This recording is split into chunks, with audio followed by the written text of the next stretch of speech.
മഹാലക്ഷ്മി സീരിയലിൻ്റെ latest promo റിവ്യൂയിലേക്ക് എല്ലാ കൂട്ടുകാർക്കും സ്വാഗതം. കണ്ണൻ മഹി ചെയ്യുന്നത് കണ്ടിട്ട് എന്ത് ചെയ്യണമെന്നറിയാതെ പകച്ച് നിൽക്കുകയാണ് കേട്ടോ. മഹാലക്ഷ്മി പറയുന്നുണ്ട് കണ്ണനോട്, കണ്ണേട്ടാ നമ്മുടെ കുഞ്ഞ് എവിടെ, എനിക്ക് എൻ്റെ കുഞ്ഞിനെ വേണം എന്ന് പറഞ്ഞിട്ട് മഹി ഒരുപാട് കരയുകയാണ് കേട്ടോ. കൂടെ ലേഖയും കരയുന്നുണ്ട്. പക്ഷേ മഹിയുടെ കരച്ചിൽ കാണുമ്പോൾ നമുക്ക് തന്നെ ചങ്ക് പിടഞ്ഞു പോകും, അത്രയ്ക്ക് കരയാണ്. കാരണം ഒരു കുഞ്ഞ് നഷ്ടപ്പെട്ട അമ്മയുടെ വേദന എല്ലാവർക്കും അറിയുമല്ലോ. കണ്ണൻ എന്ത് ചെയ്യണമെന്നറിയാതെ മഹിയെ നെഞ്ചോട് ചേർത്ത് പിടിച്ച് ആശ്വസിപ്പിക്കുകയാണ്. പക്ഷേ അതിലൊന്നും നമ്മുടെ മഹിക്ക് ആശ്വാസം കണ്ടെത്താനാവുന്നില്ല. കണ്ണേട്ടാ നമ്മുടെ കുഞ്ഞിനെ വേണം വേണം എന്ന് പറഞ്ഞിട്ട് കരയാണ്.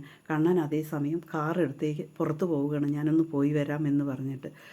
പിന്നീട് അനന്തവും മാർക്കവും കൂടിയിട്ട് റോട്ടിൽ കൂടെ അങ്ങനെ നോക്കുകയാണ്. പോലീസുകാരങ്ങനെ പോകുന്നുണ്ട് അന്വേഷിക്കാൻ. എന്നാലും ഇവരുടെ വക ഒരു അന്വേഷണം നടത്താമെന്ന് പറഞ്ഞ് ഇവർ പോകുമ്പോൾ തന്നെ ഒട്ടുപാലിനെ കാണുകയാണ് കേട്ടോ. ഒട്ടുപാലിനെ കണ്ടത് മാർക്കോ പറയാണ്, ഇവനൊന്ന് പിടിച്ച് കുലുക്കി കഴിഞ്ഞാൽ ചിലപ്പോൾ എന്തെങ്കിലും വിവരം കിട്ടും.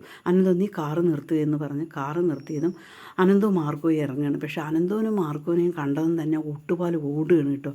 പക്ഷേ മാർക്കോയും അനന്തവും ഓടി പിടിച്ച് ഒട്ടുപാലിനെ പിടിക്കുകയാണ്. ഒട്ടുപാലിനെ പിടിച്ചിട്ട് നല്ലപോലെ മാർക്കോ പെരുമാറുമ്പോൾ ഒട്ടുപാല് കാര്യങ്ങളെല്ലാം പറയണം കേട്ടോ. ഇങ്ങനെ കുഞ്ഞിനെ കൊണ്ടുവന്നു എന്നും അതിന് വേസ്റ്റ് കൂമ്പാരത്തിൽ ഇട്ടു എന്നും എല്ലാം പറയണം കേട്ടോ.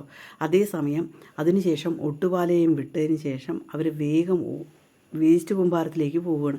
അവിടെ പോകുമ്പോൾ കുഞ്ഞിനെ കാണുന്നില്ല. ഇനി എന്ത് ചെയ്യും, ഈ കുഞ്ഞിന് എന്ത് പറ്റിയാവോ എന്ന് പറഞ്ഞിട്ട് അനന്തവും മാർക്കും ആ പരിസരം മുഴുവൻ കുഞ്ഞിനെ നിരീക്ഷിക്കുകയാണ് കേട്ടോ. ഇതേ സമയം നമ്മുടെ ഭിക്ഷക്കാരൻ കുഞ്ഞിനെയും കൊണ്ട് ഭക്ഷണം കഴിച്ചുകൊണ്ട് ഒരു കടത്തിണ്ണയിൽ ഇങ്ങനെ ഇരിക്കുകയായിരിക്കും കേട്ടോ.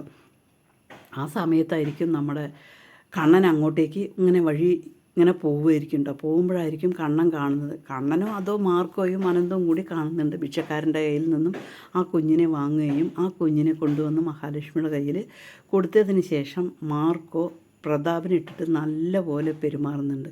ഇതോടുകൂടിയിട്ട് ഏതായാലും കരുണയ്ക്ക് ഉണ്ണിക്കും അവിടുത്തെ താമസം എന്തായാലും മതിയാക്കി തിരിച്ചു പോരേണ്ടി വരും. അതിനുശേഷം മഹാലക്ഷ്മി തൻ്റെ കുഞ്ഞിനെ ആർക്കും വിട്ടുകൊടുക്കാതെ സ്വന്തമായിട്ട് പോവും. എന്തായാലും ഇനി തറവാട്ട് വീട്ടിലേക്ക് മഹാലക്ഷ്മി കുഞ്ഞിനെയും കൊണ്ട് പോവും. എന്തായാലും ശരി, ഇന്നത്തെ കിടിലൻ എപ്പിസോഡുമായി നമുക്ക് വൈകുന്നേരം വീണ്ടും കാണാം. ഈ ചാനലൊന്ന് ലൈക്ക് ചെയ്ത് ഹൈപ്പ് ചെയ്ത് സപ്പോർട്ട് ചെയ്യണേ.